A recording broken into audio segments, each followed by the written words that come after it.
हर हर महादेव, माता पार्वती की जय।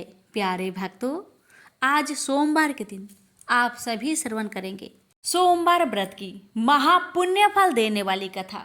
इस कथा को जो भी भक्त श्रद्धा भक्ति के साथ पूरा श्रवण करेगा, उस भक्त के हर संकट कट जाएंगे, हर पाप नष्ट हो जाएगा। ये मैं नहीं कह रही, ये शिव पुराण की कथा कहती है।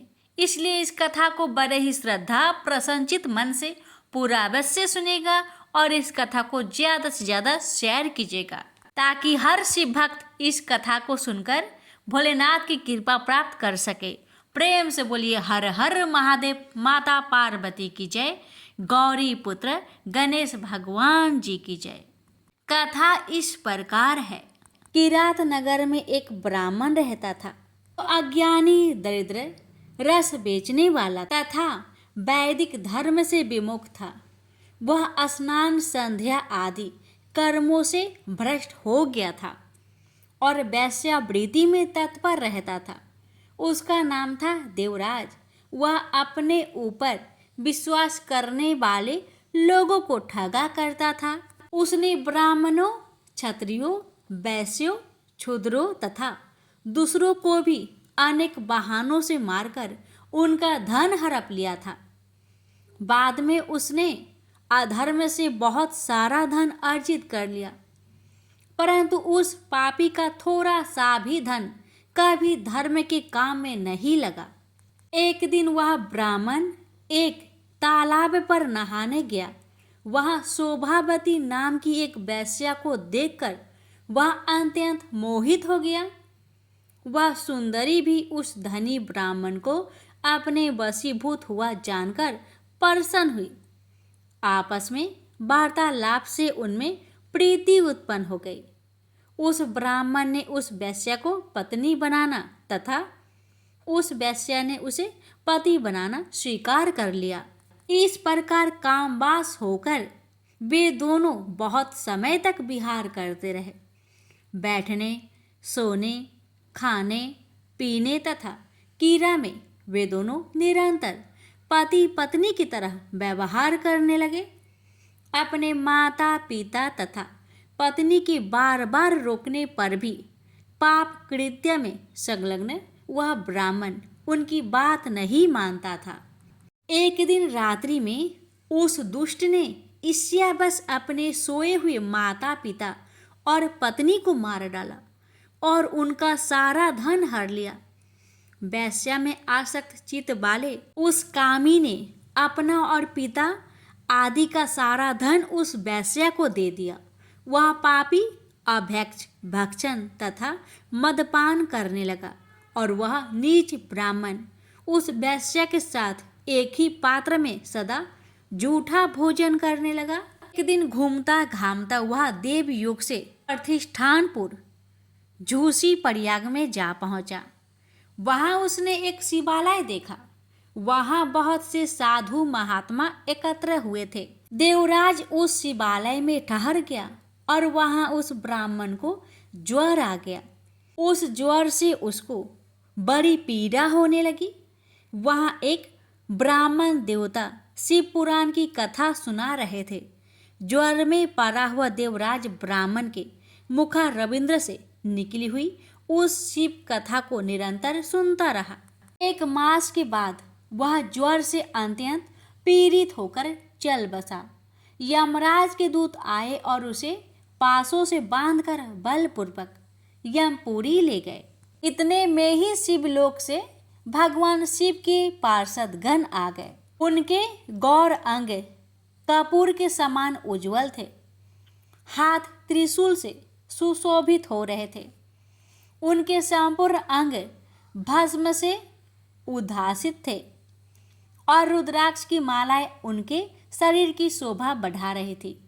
वे सब के सब क्रोध करते हुए यमपुरी में गए और यमराज के दूतों को मार पीट कर बारंबार धमकाकर उन्होंने देवराज को उनके चंगुल से छुड़ा लिया और अत्यंत अद्भुत विमान पर बैठाकर जब वे शिवदूत कैलाश को जाने को उद्यत हुए, उस समय यमपुरी में बड़ा भारी कोलाहल मच गया। उस कोलाहल को सुनकर धर्मराज अपने भवन से बाहर आए। साक्षात दूसरे रुद्र के समान प्रतीत होने वाले उन चारों दूतों को देखकर धर्मयज्ञ धर्मराज ने उनका विधि पूर्वक पूजन किया। यम ने ज्ञान दृष्टि से देखकर सारा वृत्तांत जान लिया। उन्होंने भय के कारण भगवान शिव के उन महात्मा दूतों से कोई बात नहीं पूछी। यमराज से पूजित तथा प्रार्थित होकर वे शिवदूत कैलाश को चले गए और उन्होंने उस ब्राह्मण को दया सागर सांब शिव को दे दिया। शिव पुराण की यह परम पवित्र कथा धन्य है, जिसके सुनने से पापी जन भी मुक्ति के योग बन जाते हैं।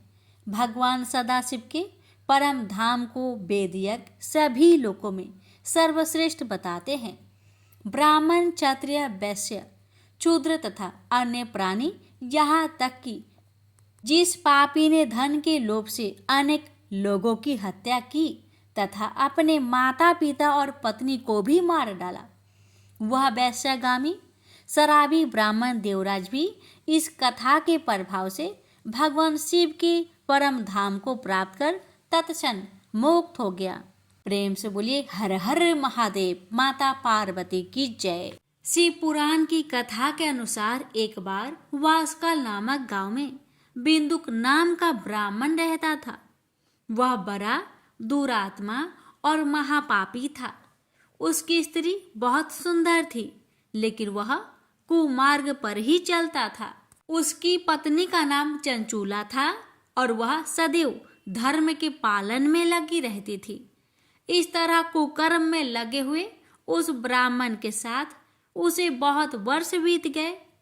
अपने धर्म के नष्ट होने के डर से कभी भी अपने धर्म से विचलित नहीं हुई, लेकिन उसका पति तो दुराचारी था। इसलिए दुराचारी पति के आचरण से प्रभावित होकर वह स्त्री भी अपनी पति की ही तरह दुराचारणी हो गई। बहुत समय बीत जाने के बाद वह दूषित बुद्धि वाला दुष्ट ब्राह्मण समय के अनुसार मृत्यु को प्राप्त होकर नरक में चला गया। बहुत दिनों तक नरक के दुख भोग कर वह पापी एक भयंकर पिशाच हो गया। दूसरी तरफ उस दुराचारी पति की मृत्यु के पश्चात चंचुला बहुत समय तक अपने पुत्रों के साथ अपने घर में ही रहती थी। एक दिन ईश्वर कृपा से वह अपने भाई बंधुओं के साथ एक तीर्थ क्षेत्र में चली गई। तीर्थ यात्रियों के साथ उसने तीर्थ के जल में स्नान किया और अपने भाइयों के साथ इधर उधर घूमने लगी। वहां उसने एक देव मंदिर में एक ब्राह्मण को भगवान शिव की परम पवित्र और उत्तम पौराणिक कथा कहते हुए सुना।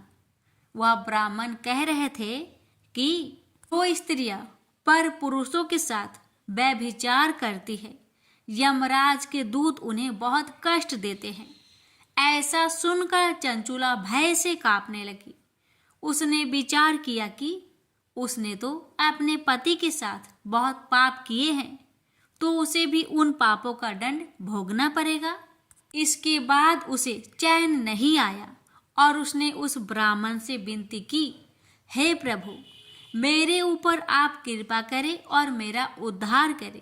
मैं आपके प्रवचन सुनकर भय से कांप रही हूँ और इस संसार से मुझे वैराग्य हो रहा है। मैंने जीवन भर दुराचार किया है। न जाने मेरे मरने के बाद मुझे कैसी कैसी घोर यातनाएं सहनी पड़ेगी। कौन मेरा साथ देगा? यमराज के उन भयंकर दूतों को मैं कैसे देख पाऊंगी? हे प्रभु, आप मेरा कल्याण करें। चंचुला के इन वचनों को सुनकर ब्राह्मण बोले, हे चंचुला, ये तो बड़े सौभाग्य की बात है। भगवान शंकर की कृपा से शिव पुराण की कथा को सुनकर तुम्हारा मन समय पर ही सावधान हो गया। पश्चाताप ही पाप करने वाले पापियों के लिए सबसे बड़ा प्रायश्चित है। साधु संतों ने भी पश्चाताप को ही समस्त पापों का नाश करने वाला बताया है। पश्चाताप से ही पापों की शुद्धि होती है। जो पश्चाताप करता है वही समस्त भय से मुक्त होकर निर्भय हो जाता है। इसलिए ब्राह्मण पत्नी, तुम विषयों से अपने मन को हटाओ और भक्ति भाव से भगवान शंकर की इस पावन कथा को सुनो। इस कथा को सुनने से तुम्हारे चित्त की शुद्धि होगी और तुम्हें मोक्ष की प्राप्ति हो जाएगी। ऐसा सुनने के बाद उस चंचुला ने शिव पुराण की कथा को सुनने की इच्छा से मन में उस ब्राह्मण देव की सेवा का संकल्प लिया और उन्हीं के साथ रहने लगी। चंचुला ने अपने शरीर को त्याग, उसके पश्चात शुद्ध बुद्धि वाले उस ब्राह्मण ने उस स्त्री यानी चंचुला को शिव पुराण की समस्त कथा सुनाई। तत्पश्चात समय का चक्र पूरा होने के बाद भक्ति, ज्ञान और वैराग्य से युक्त चंचला ने अपने शरीर को बिना किसी कष्ट के त्याग दिया। जैसे ही चंचुला ने अपने शरीर को त्यागा, भगवान शंकर का भेजा हुआ दिव्य विमान वहां पहुंच गया और भगवान शंकर के गणों ने चंचुला को उस विमान पर बैठाया और शिवलोक में ले गए। वह दिव्य रूप धारिणी दिव्यांगना हो चुकी थी। चंचुला ने वहां साक्षात भगवान शंकर को देखा। उनके 5 मुख थे और हर मुख में उनकी 3 आंखें भी थी। मस्तक पर चंद्रमा सुशोभित हो रहा था। उन्होंने अपने बाई और माता पार्वती को बैठा रखा था। उनका सारा शरीर भस्म से भासित था। शरीर पर श्वेत वस्त्र शोभा पा रहे थे। इस प्रकार परम उज्जवल भगवान शंकर का दर्शन करने के बाद वह ब्राह्मण पत्नी बहुत प्रसन्न हुई। उसने महादेव और पार्वती को प्रणाम किया और उसकी आंखों से आंसुओं की अविरल धारा बहने लगी। संपूर्ण शरीर में रोमांच पैदा हो गया और माता पार्वती एवं भगवान शंकर ने बड़ी करुणा से उसे अपने पास बुलाया। उसकी ओर देखा और माता पार्वती ने चंचुला को प्रेम पूर्वक अपनी सखी बना लिया। प्रेम से बोलिए हर हर महादेव। माता पार्वती की जय। किसी गांव में एक निर्धन ब्राह्मण अपनी पत्नी और पुत्र के साथ रहता था। ब्राह्मण को गांव से जो भिक्षा मिलती उसी से वह अपने परिवार का भरण पोषण करता था। एक दिन ब्राह्मणी अपने पति से बोली, मुझे अपनी कोई चिंता नहीं है स्वामी, मैं आपके साथ भूखी प्यासी रहकर भी अपना जीवन व्यतीत कर सकती हूँ, लेकिन मुझे अपने बेटे की भूख प्यास नहीं देखी जाती। अमन बोला, मैं तुम्हारी भावनाओं को समझता हूँ प्रिय, लेकिन भाग्य का लेख को विधाता भी नहीं बदल सकता। हमारे भाग्य में निर्धन रहना ही लिखा है। ब्राह्मणी बोली, भाग्य के भरोसे बैठे रहना मूर्खता के सिवा कुछ नहीं। अगर इंसान कोशिश करे तो वह कर्म करके अपने भाग्य को बदल सकता है। आप कहीं परदेश में जाए, मुझे विश्वास है कि आप वहां अच्छी आय करेंगे और हमारा भाग्य बदल जाएगा। ब्राह्मण बोला, तुम्हारी बात तर्क संगत है प्रिय, मगर मुझे भिक्षा मांगने और पंडिताई के सिवा कोई काम नहीं आता। ब्राह्मणी बोली, हमारे गांव में आपकी पंडिताई की कोई कद्र नहीं करता है। किसी दूसरे गांव या नगर में आपकी पंडिताई चल निकले तो हमारे बुरे दिन फिर जाए। अपनी पत्नी की सलाह मानकर ब्राह्मण दूसरे नगर में पहुंच गया। उसका दुर्भाग्य उस पर घात लगाए बैठा था। नगर में उसे कोई टके सेर पूछने वाला भी नहीं मिला। हालातों को देखते हुए वह सोचने लगा कि इस नगर से उसका गांव ही अच्छा है। नगरवासी तो पूरे नास्तिक है, उसे भिक्षा तक भी देने को तैयार नहीं है। यह सोचकर वह थक हार कर अपने गांव लौट आया और पहले की भांति पंडिताई करके और भिक्षा मांगकर अपना गुजारा करने लगा। एक दिन वह भिक्षा मांगकर लौट रहा था, तभी उधर से भगवान शिव माता पार्वती के साथ गुजरे। उस निर्धन ब्राह्मण की हालत देखकर माता पार्वती ने ब्राह्मण की तरफ संकेत करते हुए भगवान शिव से कहा, आप उस ब्राह्मण को देख रहे हैं स्वामी? शिव बोले, हाँ, वह बहुत निर्धन है और दुखी भी है। पार्वती बोली, आप उसके दुख का निवारण करें नाथ। एक तो ब्राह्मण, दूसरे दरिद्र, मुझसे उसका दुख देखा नहीं जाता। शिव बोले, यह मृत्यु लोक है प्रिय, जहाँ हर प्राणी किसी न किसी दुख से त्रस्त है। सब अपने अपने कर्मों का फल भोग रहे हैं। तुम किस किस का दुख दूर कराओगी? पार्वती बोली, आपको उस निर्धन ब्राह्मण को धनवान बनाना होगा स्वामी। शिव बोले, वह भाग्यहीन है पार्वती, उसके भाग्य में फटे पुराने कपड़े और रूखा सूखा भोजन ही लिखा है। मगर पार्वती अपनी जीत पर अड़ी रही। अंत में हारकर शिव को पार्वती की बात माननी पड़ी। उन्होंने उस रास्ते में, जिस रास्ते से ब्राह्मण जा रहा था, सोने की एक ईंट डाल दी। अचानक ब्राह्मण को क्या सूझा? उसने सोचा कि वह आंखें बंद करके कितनी दूर चल सकता है। यह सोचकर वह अपनी आंखें बंद करके चलने लगा और सोने की ईंट के बिल्कुल समीप से होकर आगे गुजर गया। काफी दूर आगे जाने के बाद ही उसने अपनी आंखें खोली। यह देख भगवान शिव मुस्कुराते हुए बोले, हमने तुमसे कहा था ना प्रिय कि वह ब्राह्मण भाग्यहीन है। भाग्यहीन मनुष्य कभी धन प्राप्त नहीं कर सकता। फिर भगवान शिव पार्वती के साथ कैलाश पर्वत लौट गए। लेकिन वहां पहुंचने के बाद भी पार्वती उस निर्धन ब्राह्मण के बारे में सोचने लगी। वह किसी न किसी तरह उस ब्राह्मण को देखना चाहती थी। पार्वती को उदास देखकर भगवान शिव ने पूछा, क्या बात है प्रिय, इतनी उदास क्यों हो? पार्वती ने भगवान शिव से निवेदन किया, स्वामी, उस निर्धन ब्राह्मण का परिवार 3 सदस्यों का है। उनमें आप किसी एक को धनवान बना दे। ब्राह्मण परिवार की दरिद्रता मिट जाएगी। आप उन तीनों को एक एक वर दे। मुझे उम्मीद है कि वे तीनों आपसे दौलत का वर ही मांगेंगे। इस तरह वे धनवान बन जाएंगे। शिव बोले, ठीक है प्रिय, जैसा तुम चाहोगी वैसा ही होगा। और फिर कुछ दिनों के बाद भगवान शिव पार्वती के साथ ब्राह्मण के घर पहुंचे।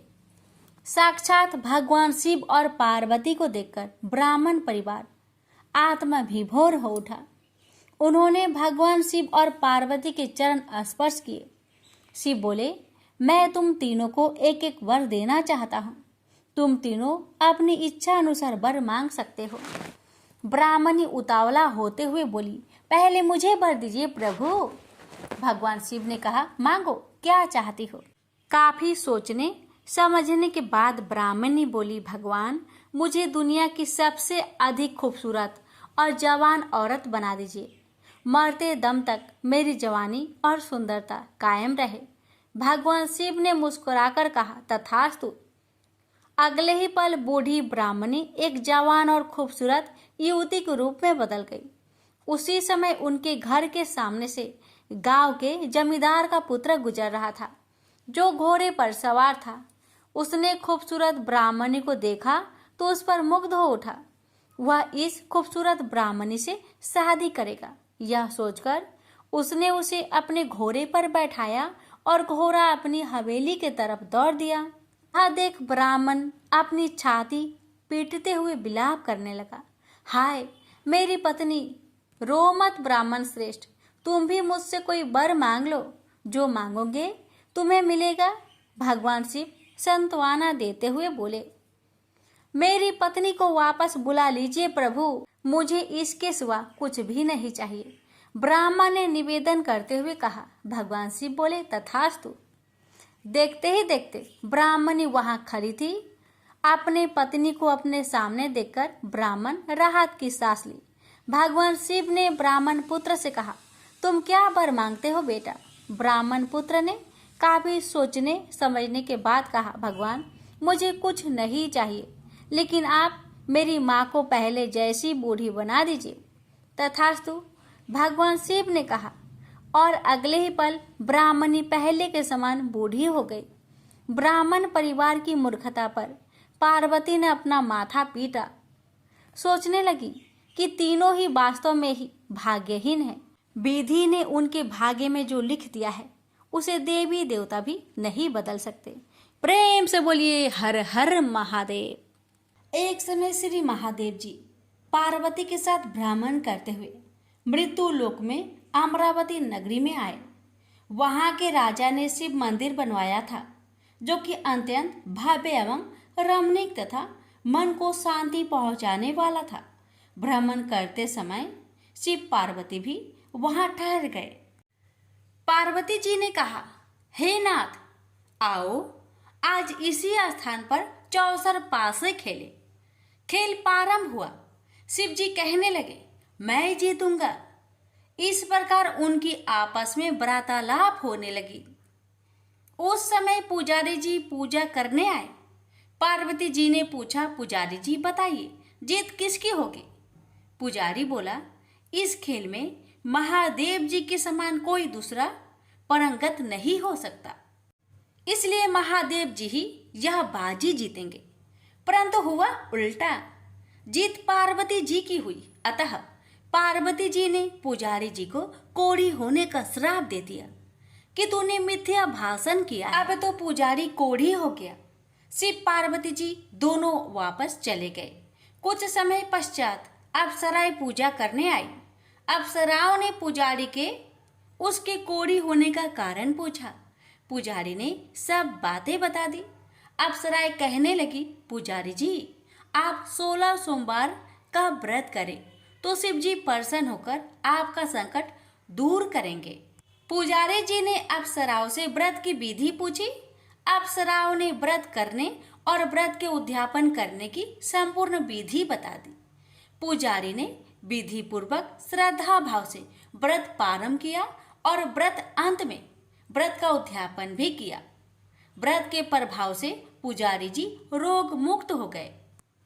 कुछ दिनों के बाद शंकर भगवान पार्वती जी पुनः उस मंदिर में आए तो पुजारी जी को रोग मुक्त देखकर पार्वती जी ने पूछा, मेरे दिए हुए श्राप से मुक्ति पाने का तुमने कौन सा उपाय किया?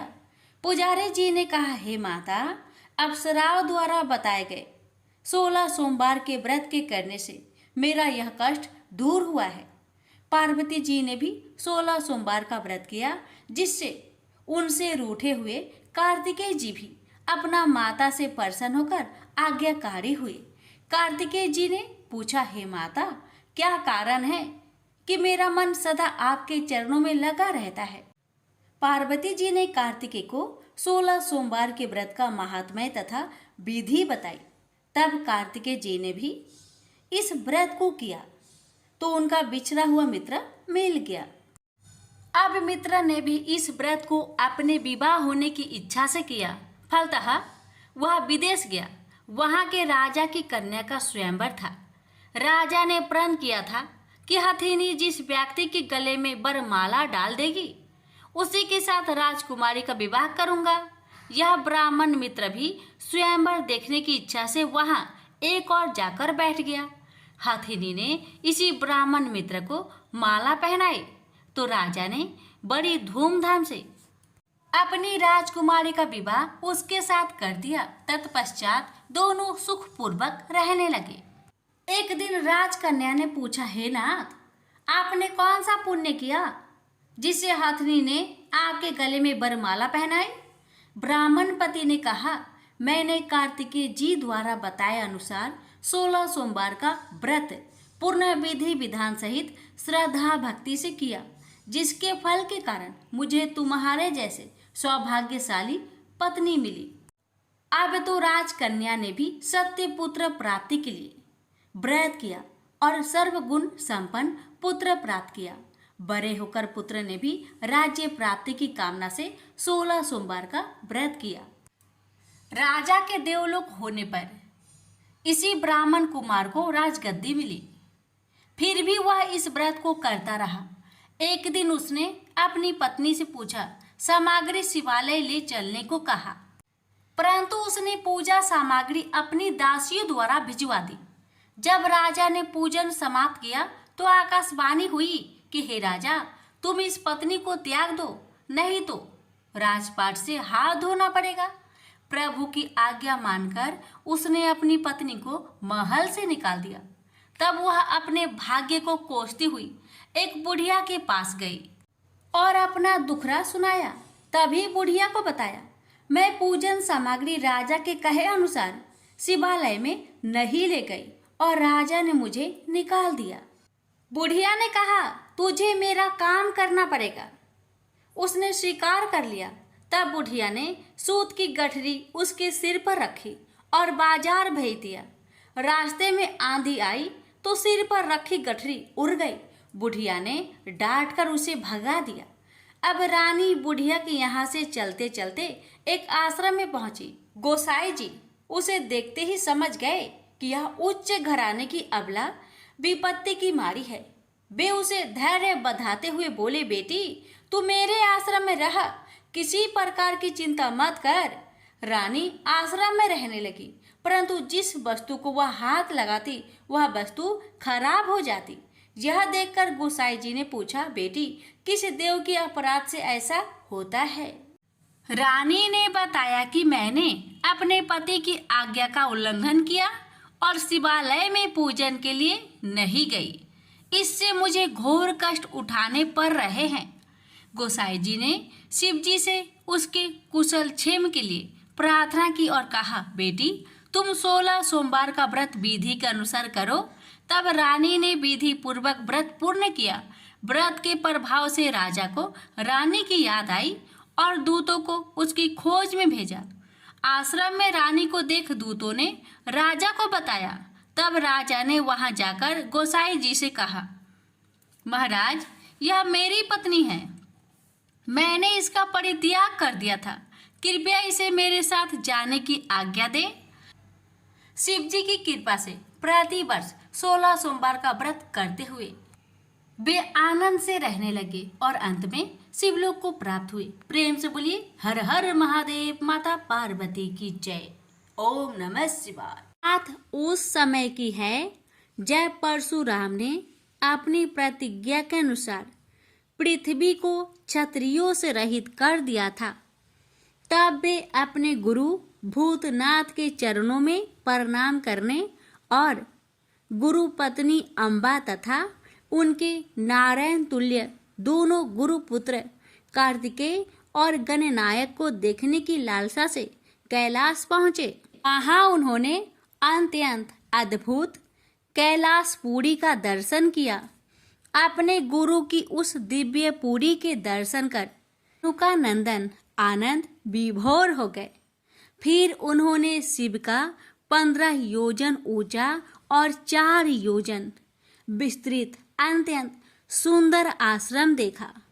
परशुराम वहां सबसे मिले और उन्होंने सबसे बात की। इसके बाद वे नंदीकेश्वर से आज्ञा प्राप्त कर प्रसन्नता पूर्वक आश्रम के भीतर प्रविष्ट हुए। कुछ ही आगे जाने पर महातपस्वी परशुराम ने बहुमूल्य रत्नों से निर्मित सैकड़ों मंदिर देखे। उन्होंने वहां का भीतरी द्वार देखा जो नाना प्रकार की चित्रकारी से चित्रित तथा हीरे मोतियों की गुथी हुई मालाओं से अत्यंत शोभ्यमान था। परशुराम ने द्वार के बाएं भाग में अपने गुरुपुत्र कार्तिकेय को देखा और दाहिने ओर पार्वती नंदन गणेश तथा शिव पार्वती का अवलोकन किया। वे वहां रत्न भरण भूषित बहुमूल्य रत्नों से बने सिंहासनों पर आसीन थे। परशुराम सबसे मिलते और प्रेम पूर्वक बात करते हुए प्रसन्नचित चित्त से आगे बढ़े ही थे कि गणेश ने उन्हें देखकर कहा, शूलपाणी इस समय शयन कर रहे हैं। मैं उन परम प्रभु की आज्ञा प्राप्त कर तत्काल तुम्हें साथ ले चलूंगा, बस इतनी देर रुक जाओ। परशुराम ने गणेश के सम्मुख खड़े खड़े उत्तर दिया, बंधुवर, मैं अपने गुरु शिव व माता पार्वती के दर्शन करना चाहता हूँ। मैं उनके चरणों में प्रणाम कर अभी लौट जाऊंगा।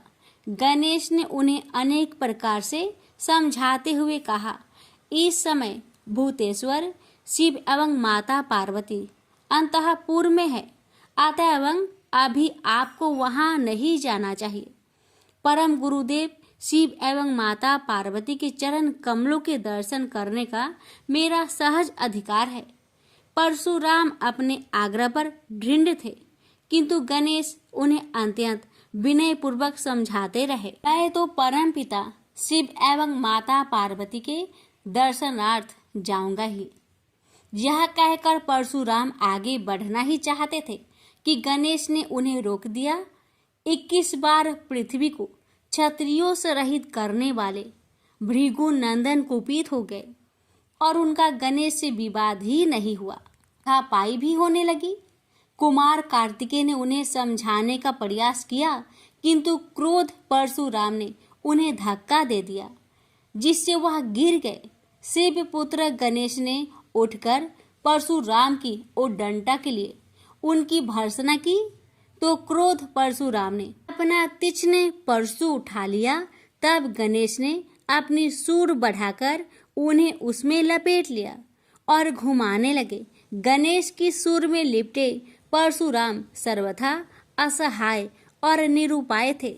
गणेश के योग बल से परशुराम स्तंभित रह गए।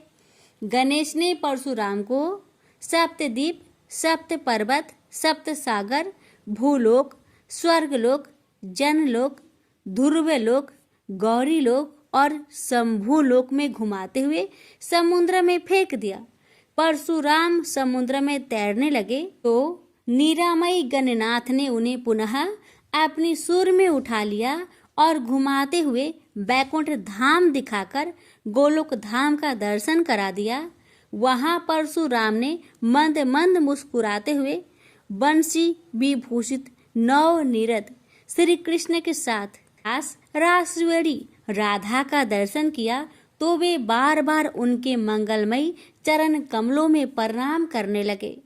कुछ देर बाद परशुराम सचेत होकर पृथ्वी पर गिर पड़े। समय उनका प्रतिवादी मुख स्तंभ गणेश जी द्वारा किया हुआ स्तंभन भी दूर हो गया। तब उन्होंने अपने अभीष्ट देवता श्री कृष्ण के जगत गुरु शिव द्वारा प्रदत्त परम दुर्लभ स्रोत एवं कवच का स्मरण किया और संपूर्ण शक्ति से सूर्य की प्रभा के तुल्य तीक्ष्णतम अपने परशु से गौरी नंदन पर प्रहार कर दिया।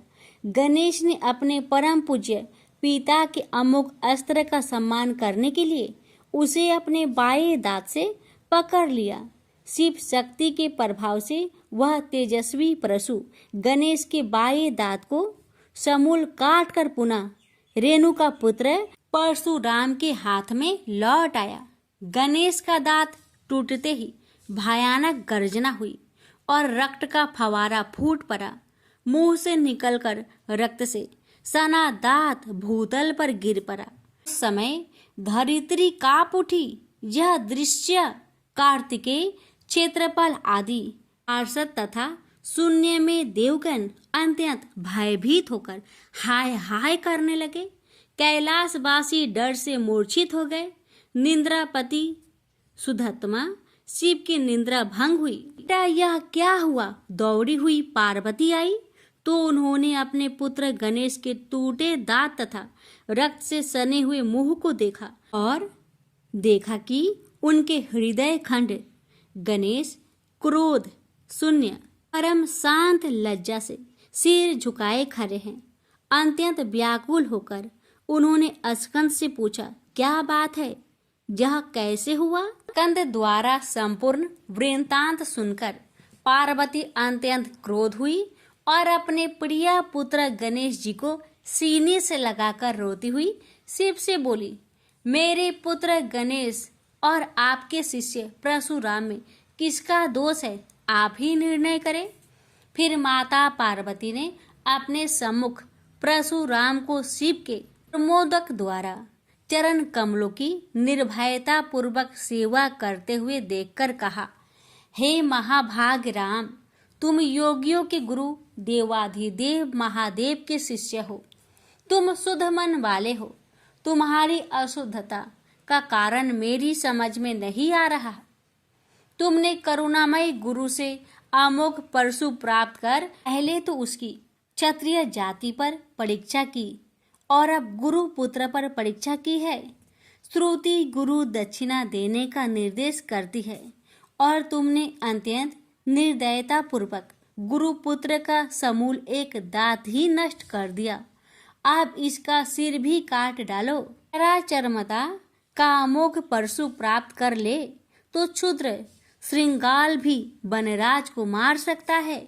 इतना कहकर क्रोध से भगवती पार्वती परशुराम को मारने के लिए प्रस्तुत हो गई। भयवश परशुराम ने मन ही मन करुणा सागर गुरु को प्रणाम कर अपने इष्ट देव गोलोकनाथ श्री कृष्ण का स्मरण किया। तभी पार्वती ने अपने सम्मुख एक बौने ब्राह्मण बालक को देखा। उस पर तेजस्वी ब्राह्मण बालक को देखकर आतुरता से भगवान शंकर ने भक्ति पूर्वक मस्तक झुकाकर प्रणाम किया। उसके बाद माता पार्वती ने भी उसे प्रणाम किया। परम तेजस्वी ब्राह्मण बालक ने शिव एवं पार्वती को शुभ आशीर्वाद प्रदान किया। यह दृश्य देखकर कैलाशवासी बालक बालिकाएं भयभीत एवं चकित हो गए। फिर भगवान शंकर ने उनका पूजन किया। वे वामन भगवान रत्न सिंहासन पर विराजमान थे। उनका उत्कृष्ट तेज सर्वत्र फैल रहा था। भगवान शंकर ने मधुर शब्दों में कहा, आज मेरा परम सौभाग्य है जो आपने कृपा पूर्वक मेरे यहाँ पधार कर मुझे सेवा का अवसर प्रदान किया है। सुतोष शिव की मधुर वाणी से प्रसन्न होकर ब्राह्मण बाल रूपी स्वयं श्री हरि ने गंभीर स्वर में कहा, आप लोग की वर्तमान स्थिति जानकर मैं श्वेत द्वीप से आ रहा हूँ। मेरे भक्तों का कभी अमंगल नहीं होता। मेरा सहस्त्र सार उनके रक्षार्थ प्रतिक्षण प्रस्तुत रहता है, किंतु गुरु के रुष्ट होने पर मैं विवश हो जाता हूँ। गुरु की अवहेलना बलवती होती है। विद्या और मंत्र प्रदान करने वाला गुरु अभिष्ट देव से 100 गुना श्रेष्ठ है। गुरु से बढ़कर कोई देवता नहीं है, पार्वती से बढ़कर कोई पतिव्रता नहीं है तथा गणेश से उत्तम कोई जितेंद्रिय नहीं है। भृगु नंदन ने गुरु पत्नी एवं गुरु पुत्र की अवहेलना कर दी है। उसी का मार्जन करने के लिए मैं यहाँ उपस्थित हुआ हूँ। श्री हरि ने भगवान शंकर के बाद भगवती पार्वती से कहा, तुम जग जननी हो। तुम्हारे लिए गणेश, कार्तिकेय और परशुराम भी पुत्र तुल्य है। इन परशुराम ने स्नेह के प्रति शिव और तुम्हारे मन में भेद नहीं है। अतः एवं जो उचित समझो करो। देव बड़ा प्रबल होता है। बालकों का यह विवाद तो देव दोष से ही घटित हुआ है। तुम्हारे इस प्रिय पुत्र का एक दंत नाम वेदों में प्रसिद्ध है। फिर श्री हरि ने परशुराम से कहा, राम, तुमने क्रोधवश शिवा पुत्र गणेश का दांत तोड़कर अनुचित किया है। इस कारण तुम निश्चय ही अपराधी हो। ये सर्वशक्ति स्वरूपा पार्वती प्रकृति से परे और निर्गुण है। श्री कृष्ण भी इन्हीं की शक्ति से शक्तिशाली हुए हैं। ये समस्त देवताओं की जननी है। तुम इनकी स्तुति कर इन्हें संतुष्ट करो। इतना कहकर श्री हरि बैकुंठ के लिए प्रस्थान कर गए। परशुराम ने भी स्नान कर शुद्ध वस्त्र धारण कर लिए। वह हाथ जोड़कर गुरुदेव के चरणों में प्रणाम कर सिर झुकाए जगजननी गौरी का स्तवन करने लगे।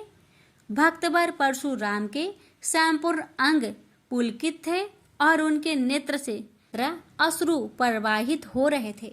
इस प्रकार करुण प्रार्थना करते हुए अंत में परशुराम ने कहा, जगजननी, रक्षा करो, रक्षा करो, मेरे अपराध को क्षमा कर दो। भला कहीं बच्चे के अपराध करने से माता कुपित होती है। यह कहकर परशुराम ने माता पार्वती के चरणों में प्रणाम कर अत्यंत दुखी होकर रोने लगे। परशुराम की करुण प्रार्थना से करुणामयी पार्वती का हृदय द्रवित हो गया। उन्होंने प्रीति पूर्वक परशुराम को अभय दान देते हुए कहा, बेटा, अब शांत हो जाओ। आशुतोष के अनुग्रह से तुम्हारी सर्वत्र विजय हो। सर्वतरात्मा श्री हरि तुम पर सदा प्रसन्न रहे। गुरुदेव शिव में तुम्हारी भक्ति सुदृढ़ रहे। तुम अमर हो जाओ। इसी प्रकार दयामयी पार्वती ने परशुराम को आशीर्वाद दिया और वे अपने अंतपुर में चली गई। उस समय वहां श्री भगवान के मंगल नाम का उच्च घोष होने लगा। फिर परशुराम ने एक दंत गणेश का स्तवन किया और गंधे, पुष्प, धूप, दीप एवं तुलसी रहित नैवेद्य आदि से लंबोदर की विधि पूर्वक पूजा की। परशुराम ने भक्ति भाव से भाई गणेश को संतुष्ट कर माता पार्वती एवं कृपा सिंधु त्रिलोचन के चरणों में प्रणाम किया। फिर उन्होंने गुरु की आज्ञा प्राप्त कर प्रसन्नता पूर्वक वहां से प्रस्थान किए। प्रेम से बोलिए गौरी पुत्र गणेश भगवान की जय। हर हर महादेव। माता पार्वती की जय।